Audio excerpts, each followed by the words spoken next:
Bonjour. Saint Georges Préca est considéré comme le Saint Philippe Néri de l'île de Malte. Il a vécu au XXe siècle, donc bien après Saint Philippe Néri. Et pourtant, je dirais, son amour de l'apostolat, son amour de la catéchèse donnée aux enfants qui mettent en eux des bases pour toute la vie, afin qu'ils se dirigent vers la vie éternelle, a fait de lui un extraordinaire prédicateur. Il a été canonisé par Jean-Paul II. Et je voudrais raconter sa vie parce que, comme le disait saint Philippe Néri, à partir de la vie des saints, on aborde une série d'événements qui permettent de traiter de plusieurs thèmes en théologie, et là en particulier de plusieurs que je vais citer au début, à savoir, est-ce qu'il peut arriver qu'avant sa naissance, une parole soit envoyée par Dieu pour déterminer notre vocation? Est-ce que, quand les médisances se précipitent sur notre œuvre, et l'œuvre de Saint Georges sera atteinte comme cela, est-ce qu'il peut arriver qu'on ait à souffrir de la part même des évêques? Et à quoi ça sert? Et puis surtout, au-dessus de tout, une catéchèse bien faite, est-ce qu'elle doit s'appuyer sur l'annonce de ce qui se passe bientôt, les fins dernières? Alors, qui est Georges Préca? Eh bien, ce petit garçon naît le 12 février 1880 à La Valette, sur l'île de Malte. C'est une île qui, à l'époque, n'est pas indépendante, qui est une colonie anglaise, qui est située dans la Méditerranée, entre l'Italie et l'Afrique du Nord.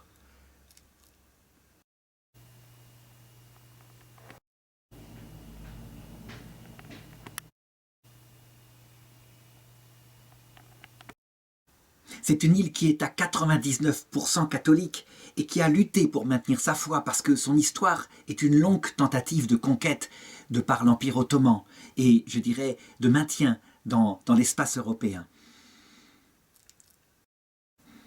Cette île a eu un grand rôle pendant la Seconde Guerre mondiale parce qu'elle était un petit peu la base centrale. Vous pouvez partir des sous-marins, en particulier d'Angleterre, pour empêcher les Allemands de ravitailler l'Africa Corps dirigé par Rommel en Afrique du Nord. Donc, elle n'est pas n'importe quoi. Elle a une longue histoire.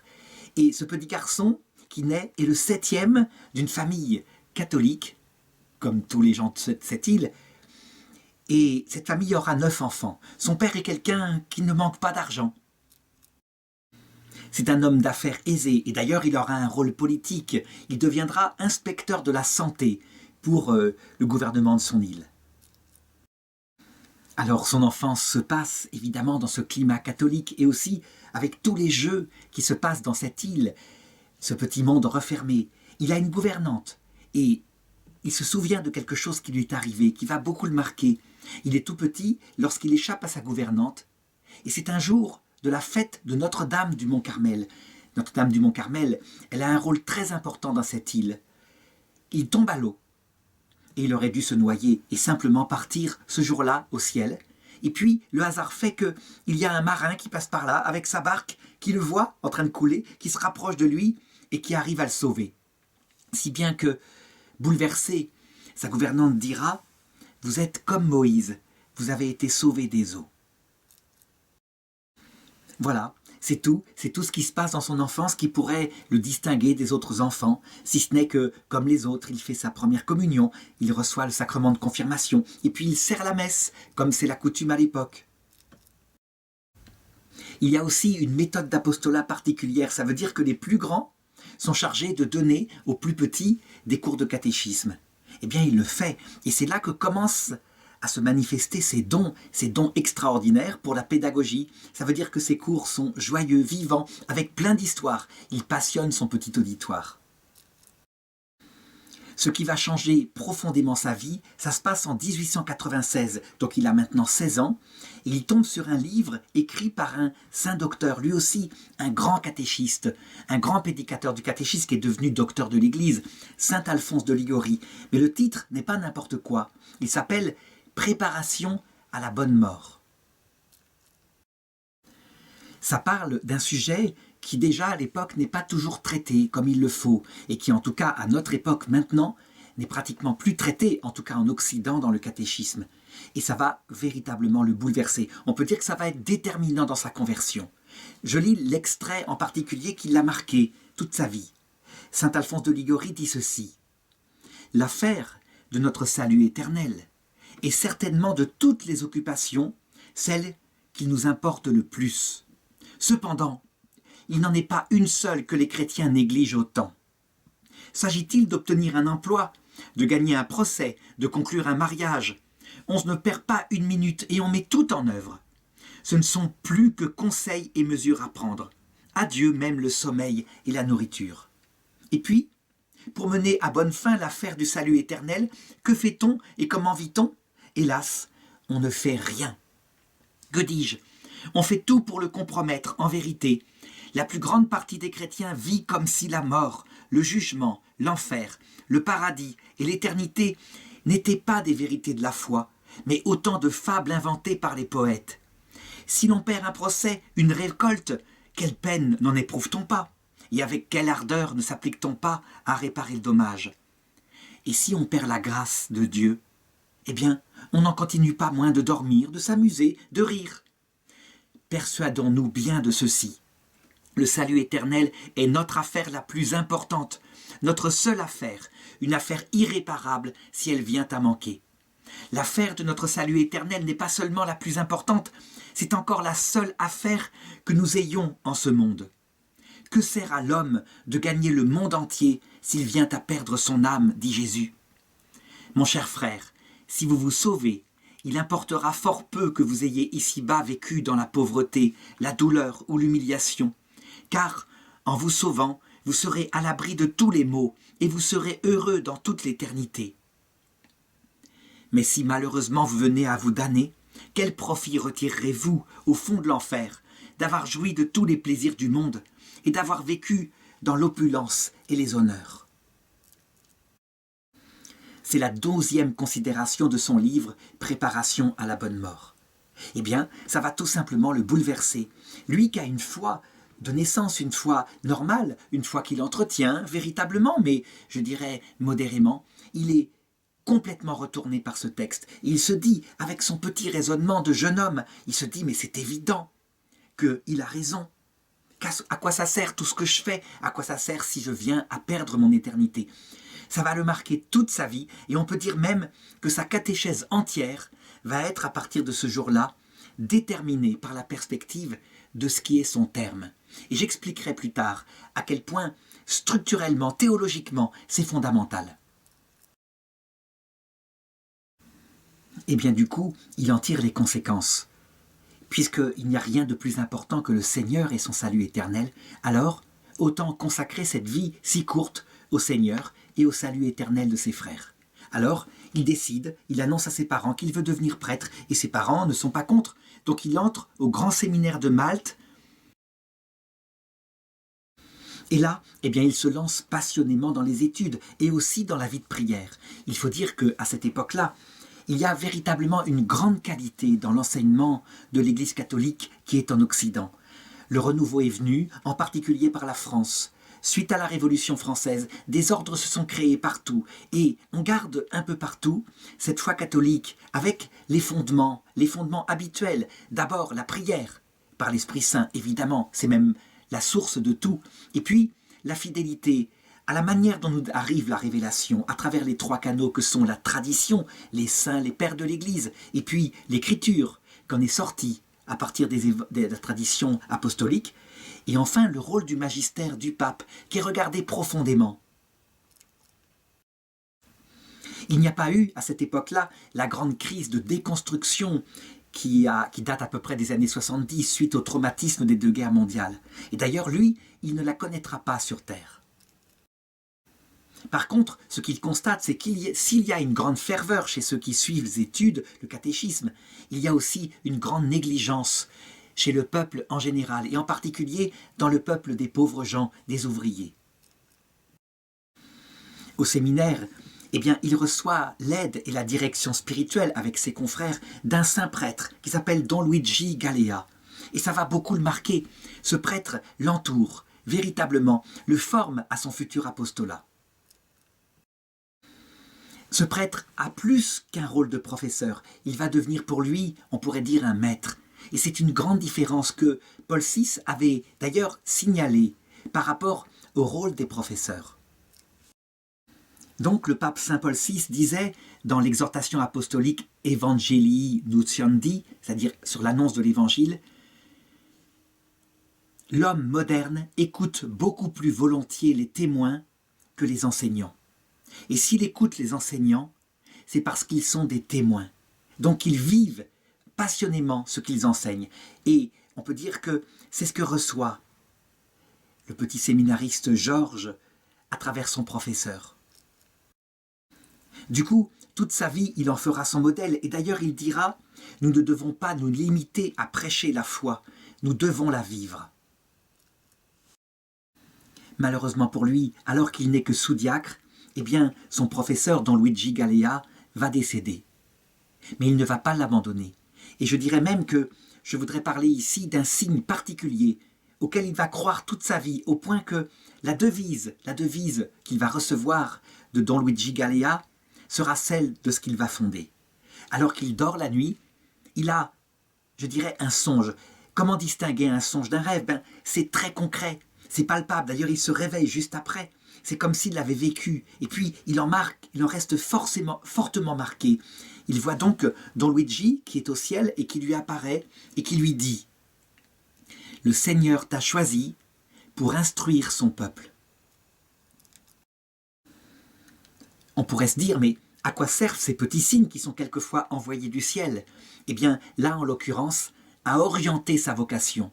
En fait, il le sait confusément, il est un excellent pédagogue, il sait parler aux enfants. Mais là, tout d'un coup, ça devient une mission. Et lui, il ne le prend pas comme une mission générale, comme tous les prêtres. Le Seigneur t'a choisi pour instruire ton peuple. Mais il le prend comme sa vocation particulière. En tout cas, pas encore, mais il y réfléchit. Et cette phrase va faire son cheminement dans sa vie.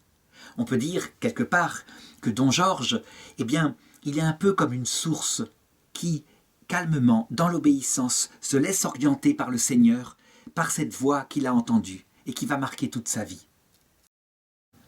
Il est ordonné diacre un peu plus tard et à un moment donné, alors qu'il revient chez ses parents à Amroun, eh bien, à un moment donné, il passe devant l'église et il remarque un groupe de jeunes qui sont là, un petit peu désœuvrés, assis sur les marches de l'église. Alors il s'approche comme si de rien n'était.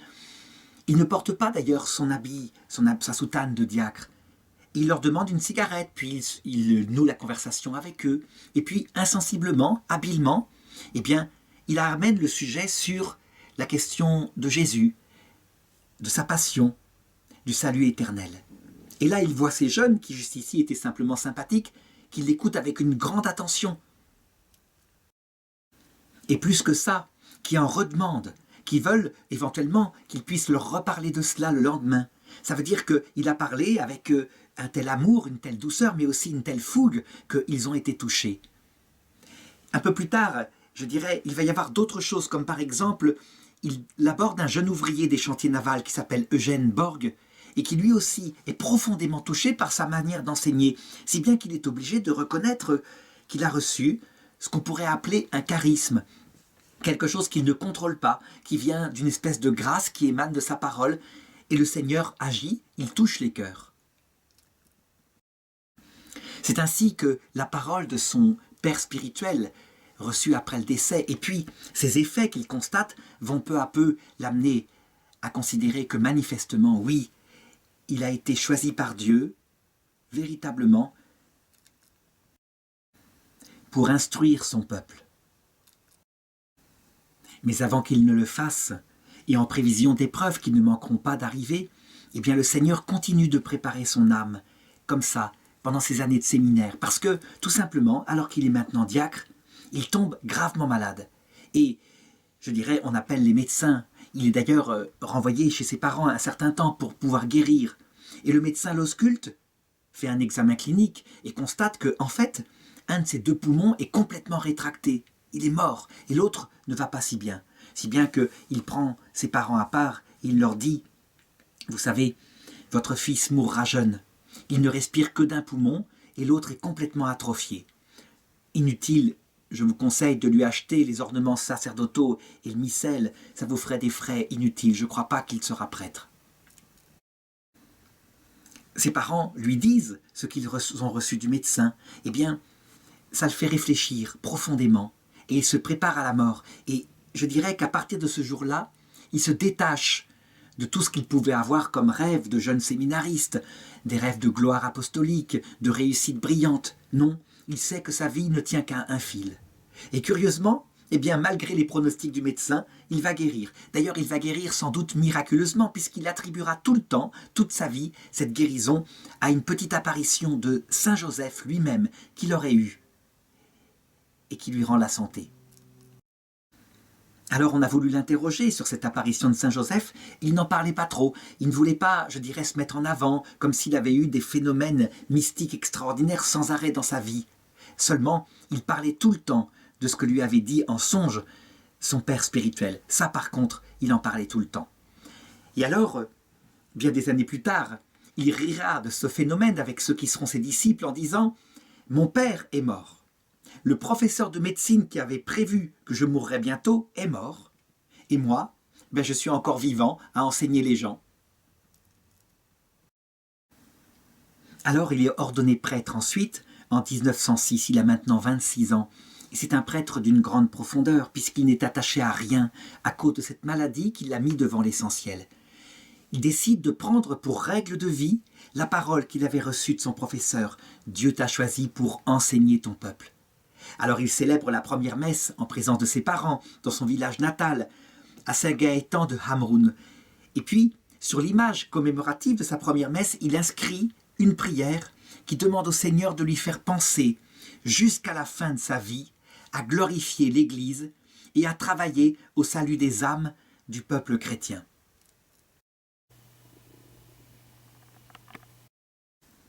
Et l'évêque le nomme pour qu'il soit proche de ses parents. C'est ce qu'il faisait à cette époque-là, on avait beaucoup de délicatesse comme cela. Vicaire de la paroisse de Saint-Gaëtan.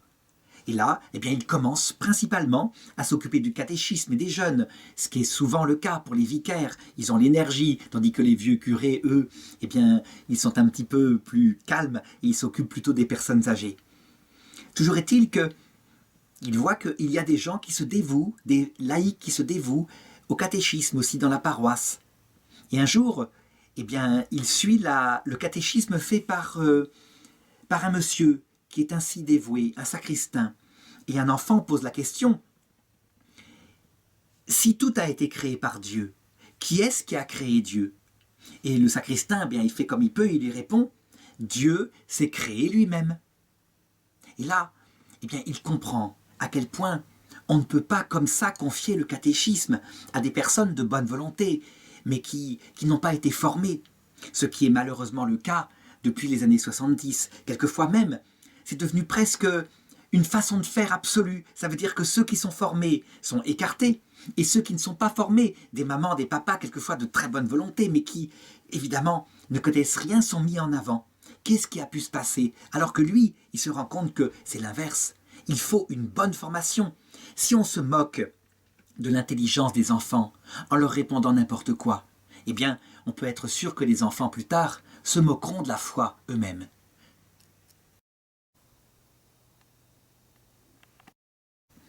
Donc on sait que ce sacristain aurait dû répondre que Dieu est le seul être qui n'a jamais été créé, qui a toujours été, toujours éternellement. Et que, justement, cet être éternel, c'est lui qui décide à un moment donné de créer les choses en dehors de lui. Il faut bien se rendre compte que ce que pense ici Saint Georges Tréca, évidemment, ça doit être un remède à la crise qu'on a connue, la crise de déconstruction à partir des années 60. Il faut bien le reconnaître. C'est une véritable déconstruction, non seulement de la pédagogie, mais aussi du contenu du catéchisme, alors que le Concile Vatican II a demandé l'inverse, puisque le Concile Vatican II s'est directement inspiré des intuitions du saint dont je raconte la vie maintenant. Il voit d'autant plus ce danger que sur l'île de Malte sont arrivés quelques protestants anglais qui sont influents et qui voudraient bien convertir au protestantisme cette île qui est si profondément catholique, mais si naïvement catholique. Ça veut dire que les gens ont peu d'instruments intellectuels pour défendre, par exemple, le fait qu'ils représentent Jésus, le fait qu'ils ont un culte des saints, non pas un culte d'adoration, mais de l'honneur donné aux saints, parce que les saints sont donnés par Jésus, qui est le seul rédempteur, pour nous conduire, pour nous aider à marcher vers la rédemption. Et il réfléchit, et il est aussi inspiré par l'Esprit Saint, si bien qu'un jour, alors qu'il est à l'oraison, il se dit que manifestement, il faudrait créer une sorte d'œuvre, une œuvre qui permette d'approfondir la catéchèse dans toute l'île de Malte, de la donner avec qualité, avec une bonne pédagogie et un contenu intellectuel extrêmement solide et adapté aux enfants. Aux enfants seulement? Non, aussi aux adultes. Je dirais, la même connaissance intellectuelle doit être donnée à tous, et aussi cette pratique intérieure de la vie sainte.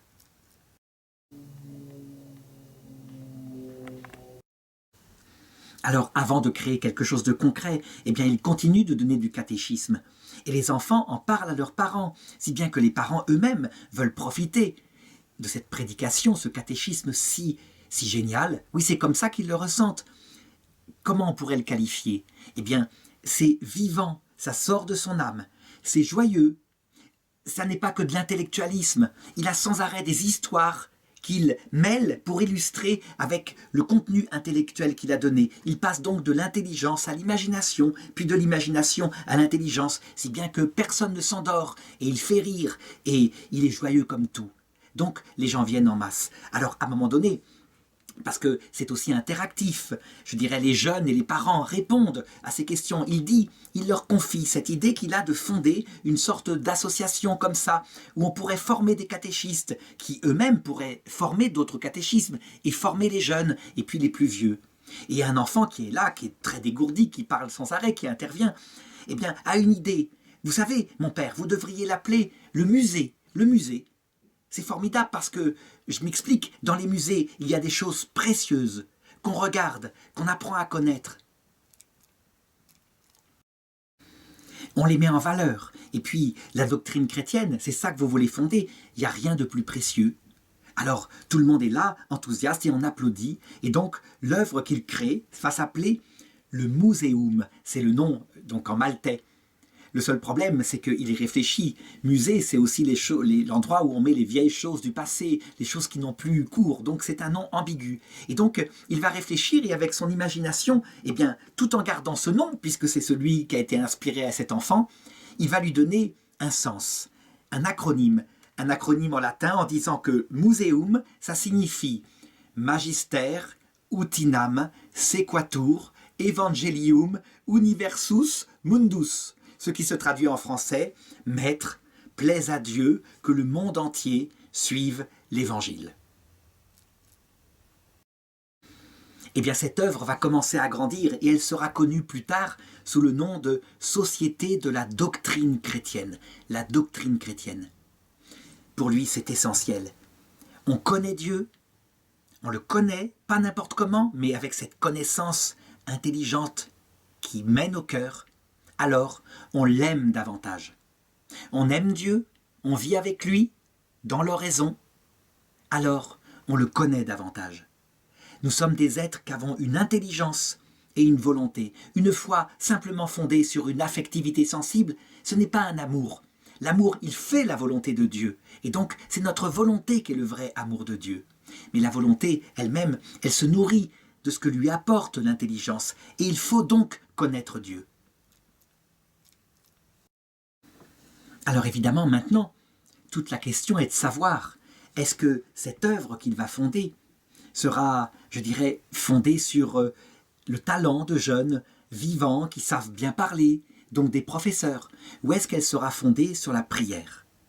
Et plus il réfléchit, plus il dit, non, manifestement, oui, il faut des jeunes qui savent parler, parce qu'on a un travail à faire, mais il faut comme fondement la relation au Seigneur. Il le sait, il le sent intimement. Alors, il se consacre de plus en plus dans la journée à la prière, et le soir, eh bien, il sort pour donner ses leçons de catéchisme.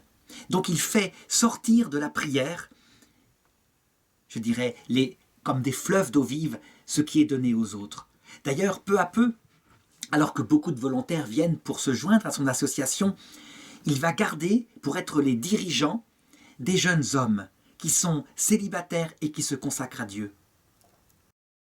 Pour bien indiquer cette place première de la prière qui sera contestée parfois après mai 68, mais qui est, je dirais, l'apanage de tous les saints. Il raconte l'anecdote suivante qui illustre bien les choses, une chose qui lui est arrivée. Un jour, il était en soutane, et puis il descendait du côté de La Valette, à pied. Et tout d'un coup, il croise un jeune homme qui est là et qui essaye de faire monter, comme il le peut, une charrette lourdement chargée. Alors il avait du mal à monter, et lui passe à sa portée, et le jeune homme se met à lui dire « Aide-moi à pousser, aide-moi à pousser !» de manière très très sévère, comme ça. Alors, eh bien, il se dit « Je vais lui répondre durement, où est-ce que je l'aide ?» Et finalement, voilà ce qu'il raconte. « Je pensais que les passants, en voyant un prêtre en soutane se livrer en public à une telle activité, devraient estimer qu'il était bon et à être enfermé, ce prêtre. Plus tard seulement, je compris la signification de cet épisode. Le garçon symbolisait, ou peut-être était, Jésus. La charrette, c'était notre œuvre. Le Christ la guide, et nous l'assistons. Dans les moments difficiles, je me souviens que c'est Jésus qui tire notre charrette. Nous pouvons donc le suivre les yeux fermés. Et s'il traverse un parterre de roses, nous le suivons. Mais s'il traverse des zones boueuses, nous continuons à le suivre. Et il indiquait ensuite que, un peu comme Jeanne d'Arc, nous devions combattre pour Dieu et prêcher sans chercher les résultats. Mais que ce serait le Seigneur qui donnerait les résultats. Lui seul saurait où conduire la charrette et la mener à bon port. On peut dire que tout est là, finalement. Et comme le disait aussi saint Ignace de Loyola, on doit travailler comme si Dieu ne faisait rien pour pousser cette charrette, mais on doit prier parce que Dieu fait tout et sans lui, rien ne se fera. Alors, évidemment, je l'ai dit, il a du talent, donc une pédagogie, mais il lui faut plus que ça. Il faut qu'il mette un ordre dans l'enseignement qu'il donne. Qu'est-ce qui doit être prêché en premier? C'est une vraie question. Et il en parle à ces jeunes qui le suivent ici pour créer cette œuvre. Et il leur dit, il y a manifestement deux choses qui sont le fondement de toute la catéchèse. Premièrement, c'est l'enseignement sur les fins dernières.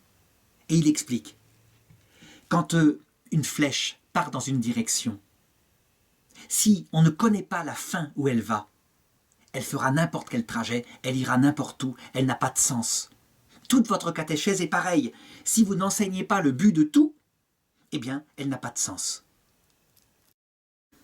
Il se souvient comment il a été marqué à l'âge de 16 ans par la lecture de saint Alphonse de Liguori, et il sait que la question ultime, je dirais sur les 3 questions qui forment la sagesse, d'où est-ce que nous venons?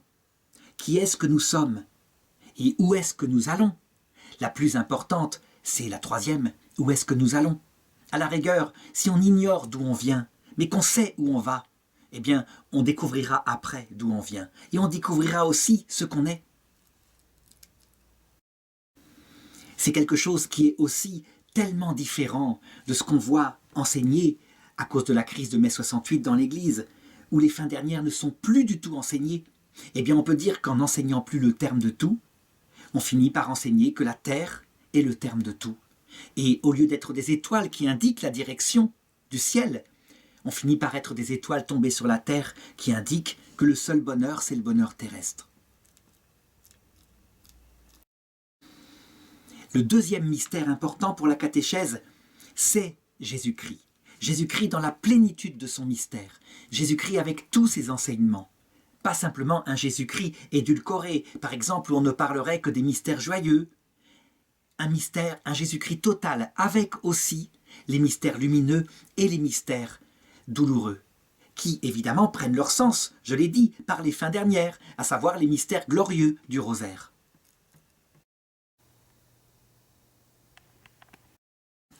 Ça aussi, c'est quelque chose de très important. Si on élimine de l'enseignement sur Jésus-Christ une partie des mystères, par exemple, tout ce qui a rapport à sa divinité. Lui, il est bien le créateur du monde, et donc, d'où est-ce que nous venons? Si ce n'est de la volonté de Jésus-Christ qui, au début du monde, a créé tout. Et c'est bien marqué dans l'Évangile selon saint Jean. Si on édulcore quoi que ce soit du mystère du Christ, et on pourrait édulcorer aussi, par exemple, son humanité, eh bien, à ce moment-là, quelque chose se déséquilibre dans l'enseignement tellement profond et équilibré de la foi.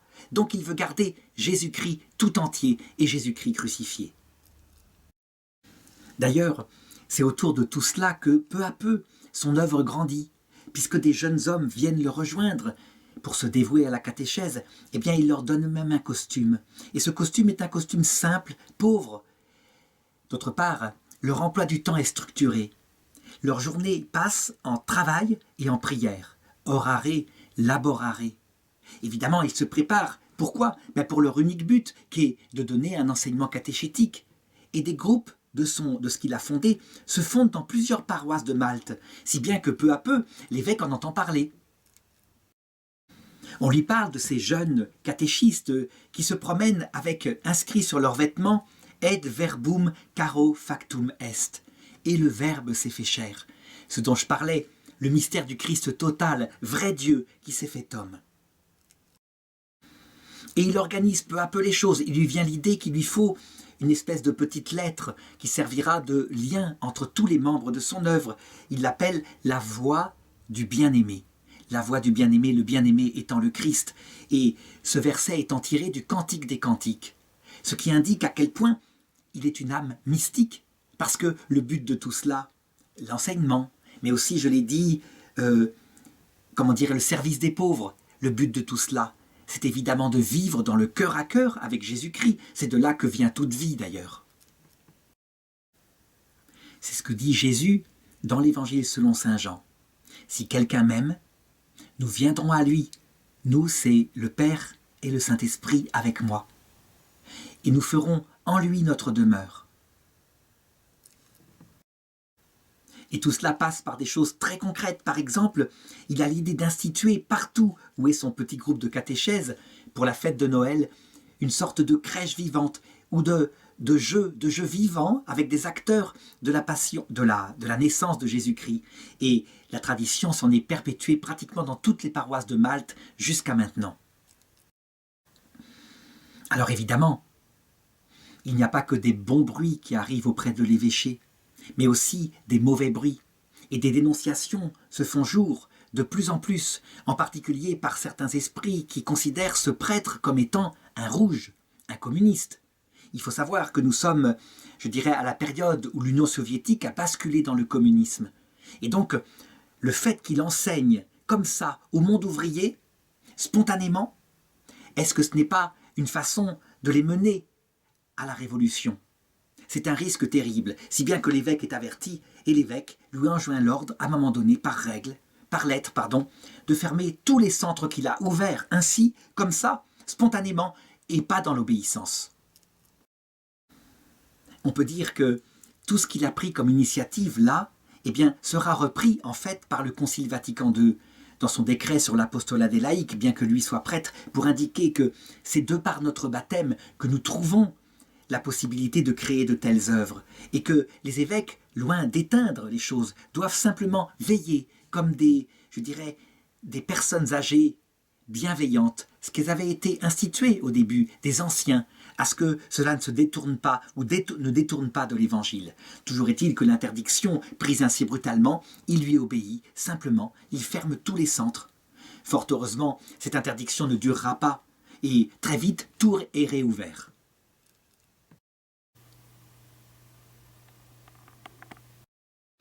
Je dirais même plus que cette épreuve qui l'a frappé ici, brutalement, alors qu'il créait les choses, va aboutir à un élargissement de son œuvre, parce qu'il rencontre une jeune fille appelée Giannina Kutajar, et qui lui dit qu'elle aussi, elle aimerait bien faire la même chose pour les jeunes filles. Alors du coup, la même chose se crée pour les filles, avec donc deux œuvres, une pour les garçons, bien séparées, bien distinguées de celle pour les filles. À l'époque, il n'y a pas la mixité.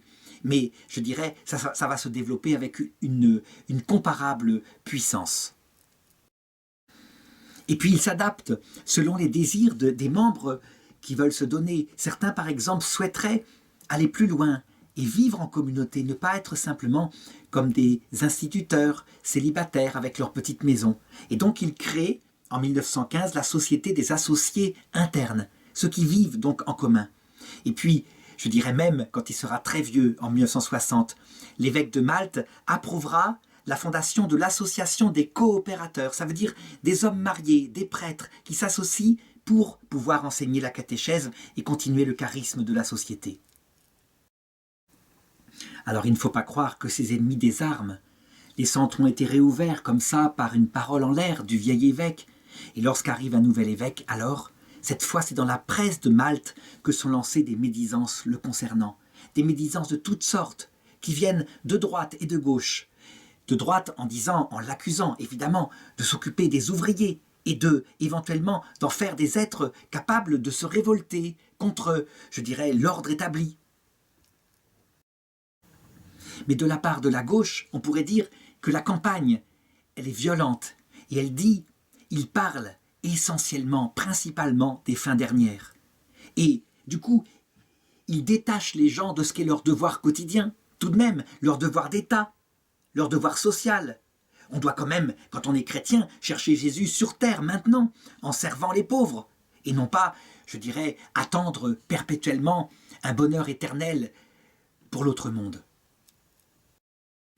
Le nouvel évêque de Malte s'appelle Don Mauro Caruana.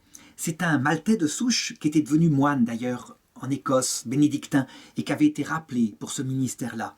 Et lui, eh bien, il prend son rôle à cœur.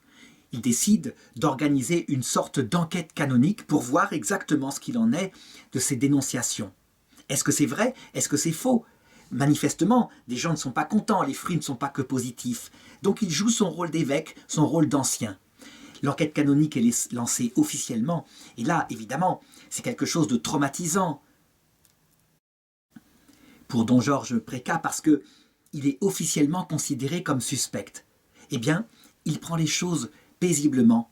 Peut-être qu'à un moment donné, étant plus jeune, il se serait défendu. Il aurait usé d'arguments. Là, pas du tout. Il remet les choses à Dieu. On peut dire que ce détachement lui est venu du fait qu'il a failli mourir. C'est l'œuvre de Dieu.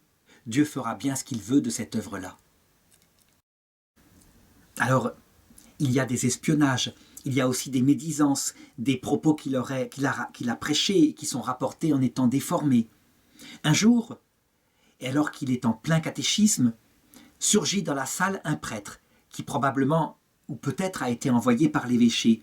Toujours est-il qu'il fait arrêter le catéchisme et là, il se comporte comme un inspecteur. Il décide d'interroger au hasard un des jeunes qui suit la catéchèse et il lui demande « Qu'est-ce qu'il faut faire pour être agréable à Dieu ?» Alors le garçon répond « Pour être agréable à Dieu, ce qui est le devoir de tous, c'est que chacun doit avoir comme 3 cœurs en un. Un cœur de feu pour aimer Dieu, un cœur de chair pour aimer le prochain, et un cœur de bronze pour soi-même. » En fait, il cite une phrase qui vient de saint Benoît-Joseph Labre, celui qui s'était fait mendiant pour Dieu. Et il interroge plus loin, et à chaque fois les réponses sont fantastiquement équilibrées, de cette même espèce. Si bien que le rapport qu'il fait à l'évêché est positif. C'est comme si les ennuis s'estompaient par le fait même que les fruits positifs sont là. Alors il faut ici se demander tout de même, comment se fait-il que tant de persécutions viennent de l'intérieur même de l'Église, parfois? Et c'est le cas, c'est ce qui s'est passé à Malte. Eh bien je dirais que le Seigneur avait prévenu. Il disait à propos de l'Église, elle est comme un figuier, et le démon la secoue à droite, puis à gauche, afin de faire tomber, si possible, les figues avant qu'elles ne mûrissent. Et c'est un peu ce qui s'est passé pour lui. Ça veut dire que des chrétiens de droite, ça veut dire plus attachés à l'ordre social, l'autorité, la discipline, voyaient d'un mauvais œil le fait qu'il prêchait à tout le monde, y compris aux ouvriers. Et les chrétiens de gauche, qui, pour eux, tout ce qui est vertical, tout ce qui parle de la vie éternelle est secondaire, ça ne sert à rien, eh bien, étaient fâchés du fait qu'il leur parlait en premier de la dimension spirituelle de l'Évangile. Ils auraient voulu tout réduire à la dimension sociale. Rien n'est changé à notre époque. Les attaques sont exactement les mêmes. En fait, il y a en nous une partie qui est pour l'ordre et une partie qui est pour la liberté. La partie pour l'ordre, on la qualifie de droite. Et en fait, elle a raison, mais à condition d'être toujours équilibrée par la partie de gauche qui cherche la spontanéité, la liberté des enfants de Dieu. L'un sans l'autre, et l'homme n'est pas complet. Alors le démon, sans arrêt, fait pencher d'un côté ou de l'autre, et ce n'est plus le Christ qui est enseigné. Il met toute son énergie, dont Georges Précat, pour son œuvre. Et il va être écrivain prolifique. Alors il fait des petits livrets, pas très gros, pas des œuvres de théologie monstrueuses ou grandes, comme le firent les docteurs de l'Église. Non, des choses très simples, sur des sujets. Il va en sortir plus de 140. Alors, il y a des thèmes multiples, comme par exemple l'intention droite. Ou alors, le sanctuaire du Christ qui habite dans notre esprit. Ça porte sur la vie la plus spirituelle, la vie de prière la plus spirituelle. Il parle aussi la direction spirituelle, ça veut dire un petit livret qui permet d'aider ceux qui vivent des épreuves spirituelles à progresser. Un autre, c'est sur l'année du Seigneur, donc une espèce de vision globale de l'intelligence de la liturgie qui chaque année repasse en revue toute la vie du Seigneur. Je voudrais aussi insister sur quelque chose qui est assez fantastique. On sait que le pape Jean-Paul II a ajouté, dans les années 2000, un chapelet complet au rosaire. Eh bien, ce chapelet, il ne l'a pas vraiment inventé. Il le doit à saint Georges Précat. En effet, les mystères lumineux, où on passe en revue les enseignements principaux du Seigneur, à travers, par exemple,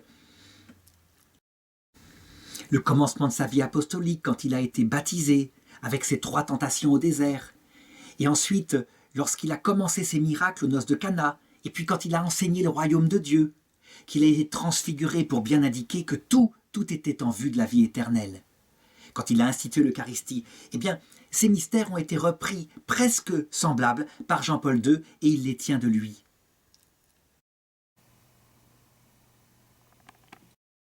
On peut d'ailleurs dire que saint Georges Précat va avoir une influence spirituelle, indirecte peut-être, mais fondamentale sur le Concile Vatican II. Avant, on réservait la prédication aux prêtres et aux religieuses. Maintenant, avec lui, c'est les laïcs eux-mêmes qui peuvent, en se formant, enseigner l'Évangile, enseigner le catéchisme. Et c'est ce qui sortira dans la Constitution sur l'apostolat des laïcs.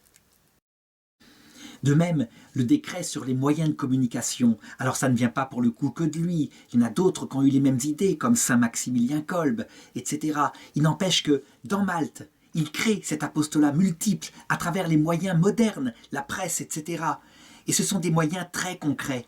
Alors, attention, il garde les anciennes dévotions, celles qu'on appelle la dévotion populaire, la religion populaire comme les petits cierges, le scapulaire. Le scapulaire, il y croit beaucoup. Il conseille à tout le monde d'en porter. C'est une sorte de petit tissu qui est comme un vêtement de la Vierge qui nous protège et sur lesquels est marquée souvent une phrase de l'Évangile.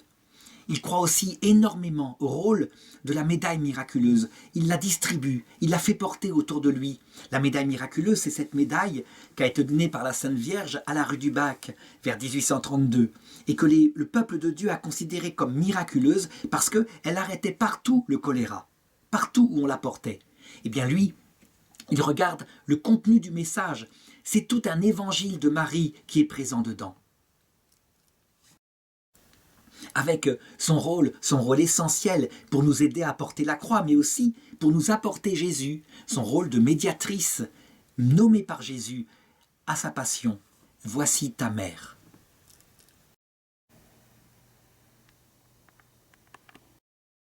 Alors je ne peux manquer de lire un extrait d'une de ces brochures qui contient des actes de foi, de charité, d'espérance à dire toute la journée, donc pour développer auprès du peuple une vie de prière contemplative. Voici un exemple. Seigneur Dieu, vous êtes celui qui est. Je suis votre œuvre, œuvre de votre bonté, œuvre de votre sagesse.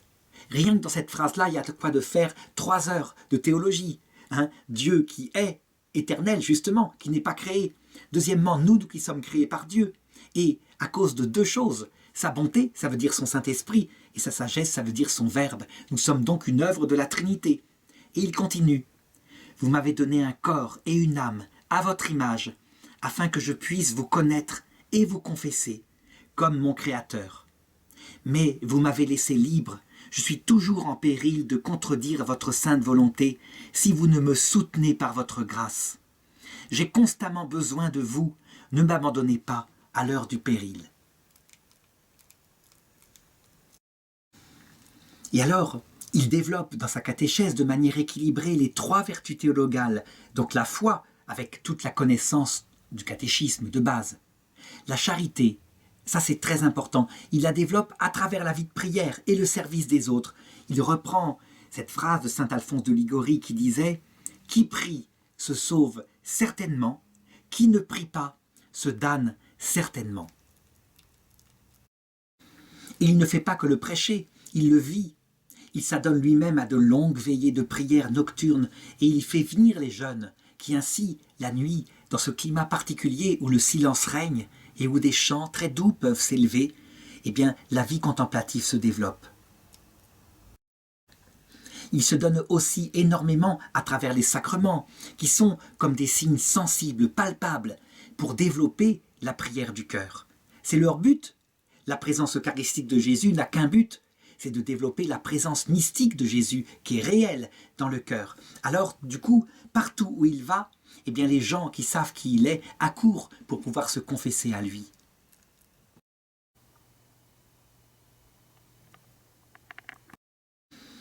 D'ailleurs, au fur et à mesure, ils finiront par se dire qu'il a un don pour lire dans les âmes. Est-ce qu'il a vraiment un don pour lire dans les âmes ou est-ce qu'il est simplement intelligent et il connaît la nature humaine? Parce que, quelquefois, avant même que les gens aient pu se confesser de choses en particulier honteuses, eh bien, il leur dit leurs péchés. Et ça les aide. Et après, il leur donne l'absolution. Ce qui frappe les gens aussi, c'est de constater comment, à l'église, quand il prêche, il est enflammé, il rayonne de l'amour de Dieu, il part dans tous les sens, avec, je l'ai dit, ce talent d'orateur, et comment, en confessionnal, il est un doux prêtre, humble, qui écoute, qui n'est que miséricorde et bonté. C'est le même. Alors je veux insister maintenant sur la troisième vertu théologale, l'espérance. C'est ce qui vient en premier, on ne peut pas nier. On peut dire que foi et charité ne se développent que parce que d'abord, il a parlé de l'espérance, donc des fins dernières.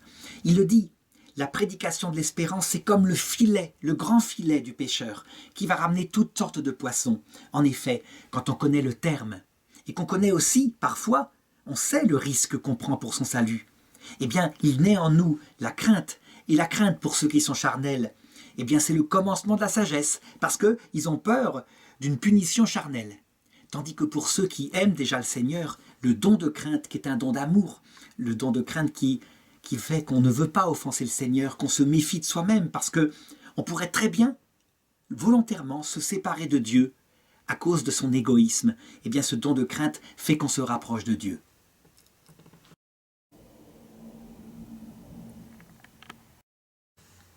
Et d'ailleurs, il le dit, si vous avez les yeux fixés sur les fins dernières, si vous n'attendez que la venue du Seigneur, qui arrive bientôt, qui viendra vous chercher, vous croyez que vous profiterez moins de la vie terrestre? Bien au contraire. Ayant une direction, votre bateau saura où il va. Et du coup, la croix dans la vie terrestre sera extrêmement légère, puisqu'elle aura un sens. Et du coup, eh bien, même les joies simples de cette vie, vous en profiterez mieux. C'est quelque chose de spécial, mais c'est vrai. Ceux qui l'ont expérimenté le constatent. Ils sont plus heureux, tandis que ceux qui ne vivent que pour la terre, quelquefois en profitent moins parce que leur cœur, quelque part, a une angoisse sourde. Cette vie n'a pas de sens. Le 21 juillet 1918, il a maintenant 38 ans, et il se dit qu'il a une œuvre immense avec lui. Il faut qu'il s'enracine dans sa vie de prière, dans sa vie contemplative. Il faut qu'il trouve un moyen. Et il pense tout de suite à la Vierge Marie, qui l'avait sauvé de la noyade le jour de Notre-Dame du Mont-Carmel, lorsqu'il était tout petit. Et il se dit, probablement, c'est un signe. Alors, il demande à entrer, comme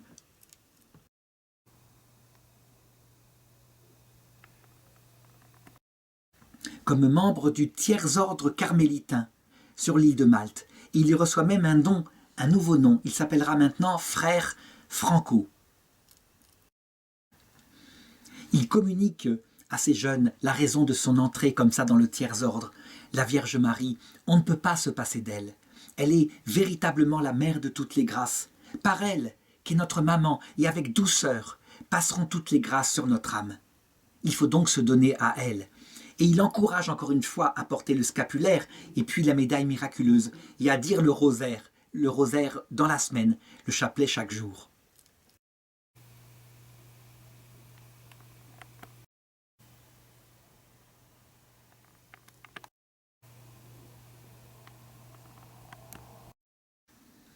À partir de là, eh bien, on peut dire que jusqu'à la fin de sa vie, il va simplement se donner, et multiplier partout ses œuvres de catéchèse, partout où il y a des Maltais, et dans le monde entier.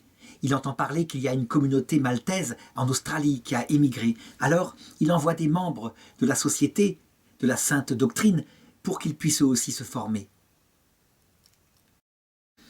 D'ailleurs, cette dimension apostolique de ce qu'il a fondé restera, si bien que par exemple en 1983, un groupe de sa société partira au Soudan, dans la partie catholique du Soudan, afin de prendre en main une école catholique qui permette de donner l'enseignement aux jeunes. Et très vite, il y aura aussi des musulmans qui viendront et qui voudront recevoir le même enseignement. Et on pourrait citer les pays où cet ordre, cette congrégation s'est développée en Angleterre, en Albanie, au Kenya, au Pérou, etc.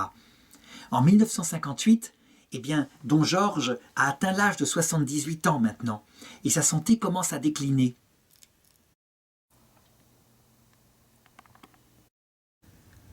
On s'en aperçoit, il est moins vivant dans ses enseignements, mais lui, il n'est pas question qu'il s'arrête. Tant qu'il aura un peu un souffle de vie dans son être, il continuera à donner ce qu'il peut.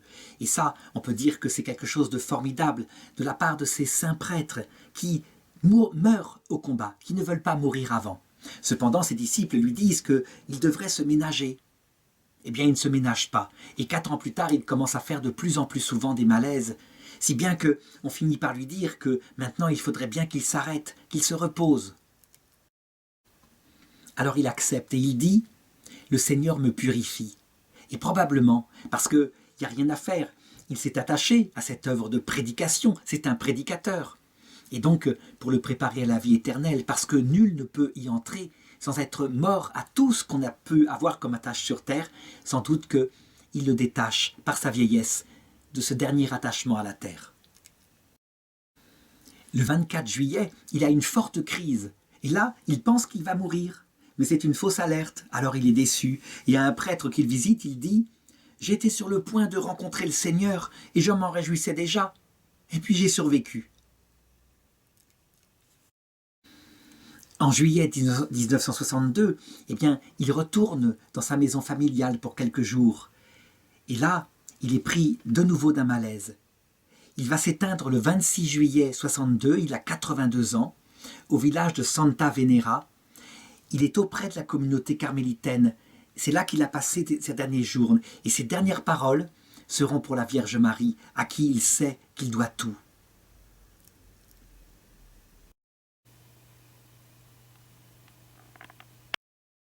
Du coup, lorsque l'Église le canonisera, eh bien, elle décidera que sa fête sera le jour de son entrée au ciel. C'est le plus beau jour de la vie. Et lui qui avait parlé tellement des fins dernières, eh bien, ça ne pouvait pas être autrement. Le pape Jean-Paul II le béatifiera à Malte durant un voyage apostolique. Et une phrase résume un petit peu le rôle de ce petit prêtre qui est plus que sur Malte, qui a une influence énorme sur le Concile Vatican II. Il dira « Le bienheureux Georges Préca est connu pour sa sainteté à Malte et partout où les Maltais se sont installés. Don Georges était un pionnier dans le domaine de la catéchèse et dans la promotion du rôle des laïcs dans l'apostolat. Et le Concile Vatican II a souligné ça de manière particulière. Il est pour ainsi dire comme le second père dans la foi de Malte.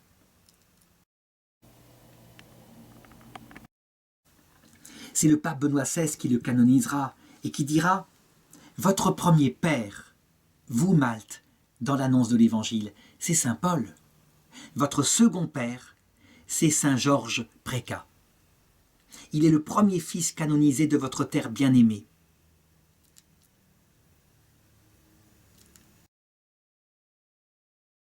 Et maintenant, depuis le ciel, il intercède pour vous, afin que vous soyez toujours de nouveaux amis de l'Évangile. »